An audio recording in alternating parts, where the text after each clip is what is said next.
Radio. C'est l'heure du petit déj politique avec notre invité Adrien Quatennens, député LFI du Nord et coordinateur de la France Insoumise. Bonjour. Bonjour Adrien. Bonjour. Adrien Quatennens, bonjour. Va-t-on vers une Europe à plusieurs vitesses? La révision des traités soutenue par Emmanuel Macron, quelle proposition de la part de la France Insoumise face à ça? Les derniers arbitrages autour des noms qui font polémique pour les législatives, le pouvoir d'achat, la condamnation de François Fillon, autant de sujets que nous allons aborder.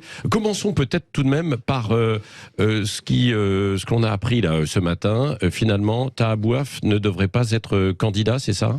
J'ai découvert, comme vous, son communiqué. Oui. Je prends acte de sa décision. Il estime qu'il n'est pas en mesure de pouvoir se présenter. Il y a un constat d'échec derrière tout ça. Oui. On peut s'inquiéter du fait que des habitants de cités populaires qui décident de s'engager dans la politique, qui n'ont certes pas la parole calibrée comme on peut l'attendre de certains politiques, subissent des campagnes de calomnie comme celle qu'a subie Taha Bouaf ces dernières semaines. Donc voilà, sa décision, je la respecte, mais incontestablement, il y a un constat d'échec derrière tout ça. Oui, ce n'est pas la France Insoumise qui lui a conseillé de ne pas se présenter, parce que c'était quand même compliqué, en fait, la situation à Vénissieux, avec un candidat communiste du PC représentant qui voulait se maintenir également. Non, il n'y a pas eu de pression de la part de la France Insoumise. Et d'ailleurs, je vais dire franchement les choses. Oui. Dans l'accord politique global que nous avons avec nos partenaires, ce n'est pas à nos partenaires de décider qui sont ou qui ne sont pas nos candidats. Donc non, c'est une décision qui est personnelle. Je la respecte, mais je dis encore que derrière ça, compte tenu de ce qu'il a subi ces dernières semaines, on doit s'inquiéter du fait qu'en effet... Qu'est-ce qu'il a subi précisément? Écoutez, vous avez vu quand même que Taha Bouaf n'est pas très invité des plateaux de télévision, mais par contre tout le monde... On a voulu par exemple l'inviter à Sud Radio, on nous a dit attendez, parce que c'est pas certain qu'il soit encore candidat. Je crois qu'il aurait été de bon augure de lui donner la parole, parce que tout le monde parle beaucoup. Tout le monde parle beaucoup de lui, mais c'est un garçon qui aurait pu très bien et avec de bonnes qualités s'exprimer à vos micros et dire quel était le sens de son combat politique. Donc voilà, je considère que c'est inquiétant de voir qu'en effet toutes sortes de personnes se soient senties autorisées à l'attaquer aussi frontalement que ça a été le cas, et que lorsqu'on a des militants qui, en effet, je le dis, viennent des quartiers populaires, et racontent une autre histoire aussi. Alors certes, ont pu commettre des erreurs dans leur jeunesse, que tout ça ne soit pas calibré, c'est un fait, mais il y avait un sens à cette candidature, et je regrette qu'il y ait eu ces attaques. Deux points tout de même. C'est Fabien Roussel, le chef du PC, qui a critiqué cette candidature et qui a passé l'accord avec vous. Donc la candidature, elle venait de votre elle venait de votre camp. Je viens de vous le dire, Patrick Roger. Si les uns les autres, nous nous mettons à analyser et à décider pour nos partenaires de qui sont leurs candidats, on ne va pas s'en sortir. Non, je pense que là, ce qu'il y a de très important, et il faut le dire, moi d'ailleurs, je n'aurais pas un mot contre nos partenaires, y compris ceux qui porteraient des termes qui viendraient faire croire qu'il y aurait quelques tensions entre nous. Ça n'est pas le sujet. Le sujet qui est important, c'est ce que nous arrivons à faire actuellement, c'est-à-dire faire la démonstration que nous pouvons nous regrouper autour d'un programme de rupture, parce que c'est un programme de rupture, ce programme de gouvernement partagé, et que le signal puissant que nous envoyons à travers tout le pays avec la constitution de cette nouvelle Union populaire, écologique et sociale, c'est que pour des millions de femmes et hommes qui sont restés sur le carreau du résultat de l'élection à la présidentielle, on leur dit c'est encore possible. Au mois de juin, il y a de fait un troisième tour de l'élection présidentielle. Vous avez souhaité le blocage des prix. On voit à quel point avec l'inflation c'est absolument urgent. Je pense au carburant, mais aux produits de première nécessité. Vous avez souhaité la hausse du SMIC. Vous avez souhaité qu'on fasse enfin la planification écologique. Eh bien tout ça est encore possible au mois de juin. Voilà le signal profond de ce que nous faisons. Et d'ailleurs vous regrettez qu'une personne issue de quartier populaire comme Taha Bouaf ne soit pas candidat avec vous, malgré le fait qu'il avait été condamné quand même aussi en première instance pour injure raciale. Et LFI lui-même avait dit que normalement des personnes qui étaient condamnées pour injure raciste ne devaient pas être éligibles. Patrick Roger, j'insiste bien, Taha Bouaf avait été condamné pour injure publique. Il a d'ailleurs fait appel de cette décision. Il n'a pas été condamné, comme c'était le cas d'autres candidats, notamment à la présidentielle, pour incitation à la haine raciale. Ça n'est pas la même chose. Donc, encore une fois, il a subi des attaques venues de tous bords. Aujourd'hui, il prend la décision de ne pas se présenter. Je respecte sa décision, mais je dois dire qu'il y a en effet une amertume, un constat d'échec derrière cette décision. Juste encore un mot autour de ces arbitrages, parce qu'il y a beaucoup d'endroits où il y a des arbitrages qui sont en cours. Par exemple, à Paris, dans le nord de Paris, Danielle Simonet de la France Insoumise est candidate, et il y a pour le PS Lamia El Harraj qui est soutenue aussi par le PS, et Danielle Simonet par la France Insoumise, pardon. Qui va trancher alors ? Écoutez, il y a un accord qui a été validé. Danielle Simonet fera une très bonne candidate. Moi, je voudrais pas qu'on transforme cette histoire en zoomant sur les quelques endroits où il y a encore des discussions, parce que Patrick Roger, en réalité, cet accord, il est inédit de par son ampleur. C'est-à-dire que nous sommes tous rassemblés sur l'ensemble des circonscriptions de la métropole et avec cette volonté de partir unis autour d'un programme de rupture. C'est ça l'événement. Vous avez quelques 1700 candidats, et il faut les saluer d'ailleurs, qui pour permettre cet accord se sont effacés, parce que évidemment, le principe d'un accord, c'est que vous faites la place à vos partenaires. Il faut les saluer parce que eux aussi permettent le caractère historique de cette union populaire. Donc c'est ça le plus important, quoi. Alors après, évidemment, quand vous avez un accord d'une telle ampleur, il y a des endroits où il y a des discussions. Qui va trancher là alors ? Mais ça se discute entre nous. Mais c'est un phénomène qui est extrêmement minoritaire au regard du nombre de candidatures communes que nous présentons. Dernière petite question à ce sujet quand même. Si François Hollande, par exemple, est candidat en Corrèze, sa circonscription a été attribuée à quelqu'un de la France Insoumise. Vous le maintiendrez ou pas ? Je maintiendrai quoi, le candidat de la France Insoumise. D'abord, parce qu'il a jugé ça inélégant. Ce sera au Parti Socialiste qui a signé un accord avec nous de décider de ce qu'il fait, et dans notre accord il est convenu que s'il y a des dissidences, eh bien logiquement il y a des exclusions pour les personnes qui viendraient contrevenir à notre accord.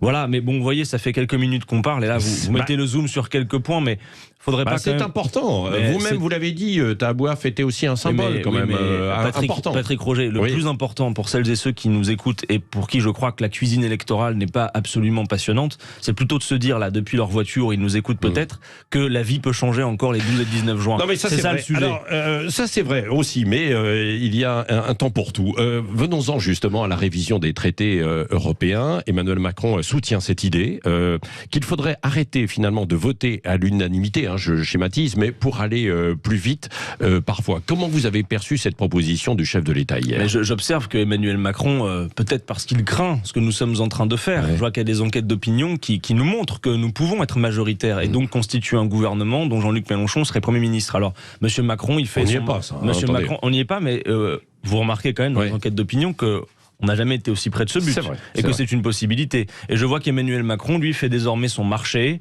entre la planification écologique, la révision des traités. Sur l'Europe, je vais être très clair. Que disons-nous ?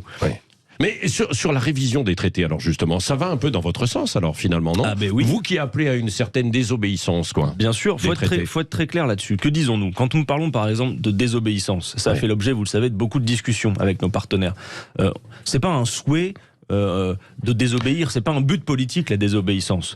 De quoi s'agit-il ? Il s'agit de dire, si les Français votent pour un programme, je l'ai dit, de rupture, qui propose, je prends des exemples, de faire l'agriculture paysanne, bio, relocalisée, et donc il va falloir protéger nos agriculteurs de la concurrence internationale, qui veut reprendre la main, par exemple... Ce qui veut dire que ça supprime la PAC, en fait, c'est-à-dire que, par exemple, une PAC qui nous verse 10 milliards, mais qui fait la part belle à l'agriculture intensive, en effet, il faut la refonder. Ce que nous disons en quelque sorte, c'est que s'il y a des obstacles à l'application de ce programme, que les Français auront choisi, eh bien, au cas par cas, nous lèverons ces obstacles en contournant les traités européens. Mais je veux vous dire que ça n'a rien d'inédit. Alors bien évidemment, nous condamnons quand il y a de la désobéissance, par exemple, par la Hongrie ou la Pologne, sur les droits humains, les droits fondamentaux, ça, il n'en est pas question. C'est à géométrie variable, non, alors, finalement, votre désobéissance. C'est-à-dire que s'il s'agit de faire mieux socialement et mieux écologiquement, alors oui, nous sommes prêts à désobéir. Nous disons désobéir. Oui, mais il y a certains de nos partenaires disent déroger sur des aspects sociétaux,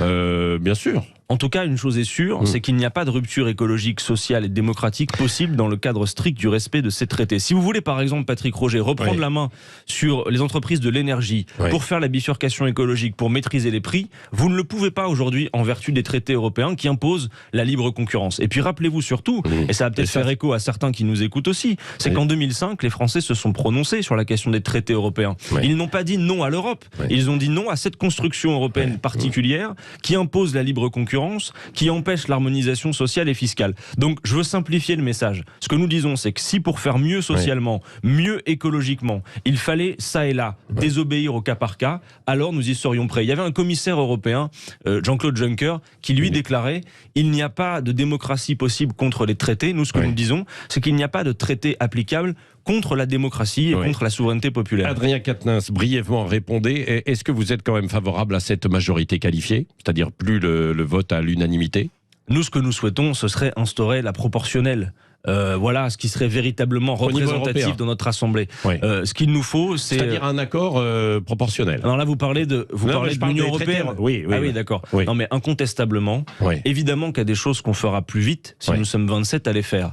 Mais on ne va pas attendre que les 27 soient d'accord pour procéder à un certain nombre de changements. Donc il y a deux choses en fait. Qualifiée, vous êtes. Il y a d'une part. Non, mais vous êtes d'accord. Il y a d'une part la désobéissance au cas par cas pour appliquer un programme, et par ailleurs il y a le fait de le dire, c'est que la France, elle doit peser de son poids. La France, elle pèse 18% de l'économie européenne. Elle doit jouer son rôle sur la scène européenne. Donc pour réorienter en effet les traités. Non mais brièvement, majorité qualifiée, vous êtes d'accord quoi?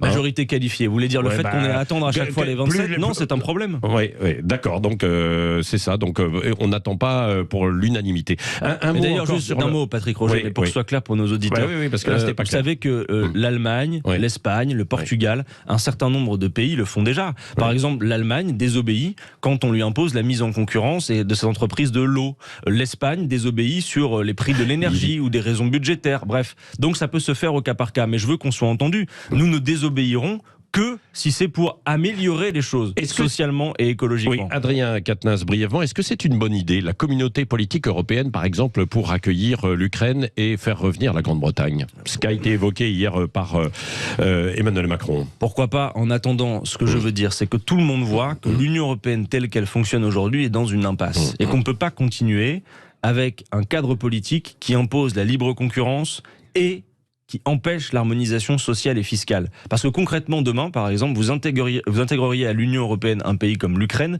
avec un SMIC qui se situe, je ne sais pas, autour de 150 €. Vous voyez bien ce qui se produit. C'est des effets de dumping. C'est des effets de dumping dont tous les travailleurs subissent les conséquences. Ça n'est pas possible. Comme c'est déjà le cas dans l'ancien bloc de l'Est, en fait, aujourd'hui, avec beaucoup de pays qui sont à des SMIC, enfin, l'équivalent de SMIC beaucoup plus bas. Quoi, il faut aller vers une forme d'harmonisation sociale et fiscale. Sinon, on ne s'en sortira pas. Oui, demain, le sujet, en fait, du pouvoir d'achat abordé en Conseil des ministres, quelles mesures d'urgence réclamez-vous? Écoutez, je pense qu'on nous a compris lors de la présidentielle et je veux dire à ceux qui nous écoutent que ce sera encore l'une de nos premières mesures dès que nous arriverons au pouvoir après le 19 juin si nous sommes majoritaires. C'est le blocage des prix. Parce que la hausse des prix est essentiellement le fait d'une spéculation, ce qu'on ne dit pas assez. On a l'impression qu'il y a des causes extérieures, quelles qu'elles soient. Non, c'est d'abord le fait d'une spéculation. Par exemple, sur les prix des carburants. Non mais attendez, Patrick Roger, pardon de vous dire, prenons l'exemple du carburant, qui est le plus parlant pour celles et ceux qui nous écoutent, avec des prix à la pompe qui retrouvent les niveaux de 2 € à peu près le litre. C'est le fait d'une spéculation. Par exemple, avec les lois de l'offre et la demande, si les producteurs augmentaient leur production, les prix pourraient baisser. Et quand vous voyez les profits records qui ont été réalisés par Total, par les entreprises de l'énergie, nous ne sommes pas d'accord avec l'idée que ce serait à l'État de prendre en charge, finalement, les dividendes des actionnaires de Total. Il n'y a pas que de la spéculation, mais il y en a. Pour le carburant, Patrick Roger, faites-moi la preuve du contraire. Les prix du carburant et leur augmentation ne sont le fait que d'une spéculation. Donc quand nous disons bloquer les prix, ça veut dire que la charge revient aux fournisseurs, dont chacun a vu qu'ils avaient les reins extrêmement solides et se sont beaucoup gavés ces derniers mois. Ça n'est pas possible, alors que tant de Français souffrent, pour lesquels, dès le 10 du mois, on n'arrive plus à boucler son budget. Et sur le gaz ? Pareil, nous allons bloquer les prix. Alors là, c'est pas que de la spéculation. Le blocage, il est une mesure temporaire pour soulager les gens. Après, pour le reste, sur la question de l'énergie, il faut en finir précisément avec ce dont on parlait à l'instant. C'est ce modèle absurde. Parce que là, il y a un bouclier. Ce modèle absurde de la concurrence. Savez-vous, par exemple, que le prix de l'électricité, il augmente pour le seul fait que dans le marché européen de l'énergie, on indexe le prix de l'électricité sur le prix du gaz. Ça veut dire que si le gaz augmente, mécaniquement, sans aucune contrepartie matérielle, le prix de l'électricité augmente. Tout ça, il faut en finir. C'est aussi l'une des absurdités de ce marché européen de l'énergie. Oui. Un mot aussi, quand même, sur votre programme, toujours autour des retraites, parce que partout dans votre acte de campagne, on voit la retraite à 60 ans. Mais alors, c'est 60 ans avec combien d'annuités? 40 annuités? C'est 60 ans et 40 annuités. Voilà, c'est ça. Mais il n'y aura pas de décote. Ça, c'est important de le dire. Par exemple, quelqu'un qui commence à travailler à 23 ans. Eh bien, il peut partir à la retraite à 60 ans, il en a le droit. Mais il ne touchera pas sa retraite à taux plein, quoi. Non, mais en revanche, il n'y aura pas de décote, qui est la double peine qu'on connaît aujourd'hui. Mais pareil, pourquoi dire ça? Donc, ce qui veut dire que c'est pas la retraite à 60 ans pour tout le monde, quand même. Si, parce que si vous pouvez partir, mais vous ne touchez pas votre alors, retraite. Écoutez-moi, c'est le droit pour tout le monde. le droit pour tout le monde de partir à la retraite à 60 ans, avec au minimum une retraite qui serait au niveau du seuil de pauvreté, quelle que soit votre carrière, c'est-à-dire aujourd'hui 1063 €. Et pour une carrière complète, c'est une retraite minimum au niveau du SMIC que, vous le savez, nous voulons revaloriser à 1400 €. Mais d'un mot, pourquoi la retraite à 65 ans que porte Emmanuel Macron est injuste? Parce que Patrick Roger, un travailleur d'aujourd'hui, là, à l'heure où on se parle en 2022, à lui seul, il produit 3 fois plus de richesse qu'un travailleur d'il y a 50 ans. Donc ça n'est pas vrai de dire qu'il faut travailler plus pour financer nos retraites. On peut financer plus de retraites avec moins de travail humain, pour le peu qu'on accepte de faire l'essentiel. 3 fois plus partager. De richesse. Oui, Oui. un salarié de 2022 en France produit 3 fois ce que produisait un salarié de 1970 en France, compte tenu des gains de productivité. Voilà. Et pour autant, on n'a pas vu que les salaires ont augmenté ou que le temps de travail est diminué. Les salaires ont augmenté par rapport à 1960 quand même, mais pas par rapport effectivement à ces 20 dernières années. Si vous voulez être tatillon avec moi, regardez, ces 10 dernières années par exemple, les dividendes versés aux actionnaires ont progressé de 70%. Savez-vous de combien ont progressé les salaires? D'à peine 10%. Donc on voit bien que si on partage, on peut financer la retraite. Le problème depuis 20 ans, vous le savez, en fait, c'est l'immobilier qui a augmenté de 200% dans les villes. Surtout, non, mais on va pas aller sur ce sujet. Mais surtout, les salaires n'ont augmenté que de 10 à 20% et l'immobilier a augmenté de 150 à 200%. Mais tout augmente. Tout augmente. Mais par exemple, sur les loyers, on pourrait y aller aussi. Il faut aller vers un encadrement à la baisse des loyers. Ça ne peut pas être le marché qui produit le chaos partout comme on le voit. Donc oui, les 12 et 19 juin, voter pour les candidats de la nouvelle Union populaire, c'est aussi faire barrage à cette retraite à 65 ans qui est injuste et cruelle, et c'est obtenir la retraite à 60 ans. Je vous le dis, Patrick Roger, la réforme des retraites, elle est prête. Moi, j'ai dans les tiroirs ce qu'il faut pour pouvoir la mettre en place. Et c'est chiffré, c'est détaillé, c'est précis. Si Jean-Luc Mélenchon est Premier ministre, quoi. Hein, c'est ça. Mais il ne sera pas candidat, donc c'est sûr, là, aux législatives. Hein. Je crois qu'en effet, qu'il ne souhaite pas être candidat aux législatives, mais d'ailleurs, vous avez vu, il l'a expliqué. Pourquoi il ne veut pas aller Parce que d'abord, il y a un avantage au fait qu'il ne le soit pas pour la campagne, c'est qu'il va pouvoir se déplacer partout et être dans son rôle de futur Premier ministre. Et puis, pour le reste, si d'aventure nous ne gagnons pas, je pense qu'il a d'autres tâches à accomplir, d'autres souhaits, mais je crois surtout qu'il est dans un moment où se retirer de la vie politique après? Non, un combattant comme Jean-Luc Mélenchon ne se retirera pas du jour au lendemain de la vie politique. S'il n'est pas député, s'il n'est pas Premier ministre... Il y a tant d'autres choses à faire. En attendant, aujourd'hui, à l'heure où l'on se parle, c'est une probabilité extrêmement forte que nous y arrivions. Et que donc, à partir du 19 juin, nous soyons au gouvernement. Entendez ça parce que ça va tout changer. Vous savez...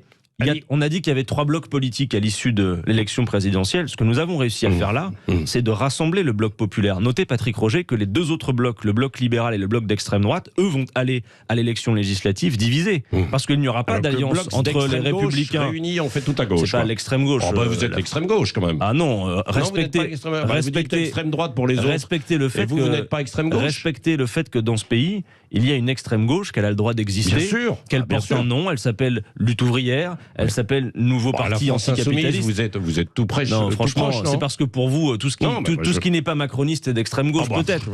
Mais en réalité, non, c'est pas le cas. Un mot, Adrien Quatennens, tout de même. Votre réaction après la condamnation hier de François Fillon, même s'il a annoncé, il va se pourvoir en cassation, 4 ans de prison, dont 1 an ferme. C'est justifié, c'est exagéré? La justice est passée. Moi, ce que je vois, c'est qu'à chaque fois, ces affaires, finalement, creusent encore plus le fossé entre la grande masse de la population et les responsables politiques. C'est la raison pour laquelle, d'ailleurs, ça va connecter avec votre première question.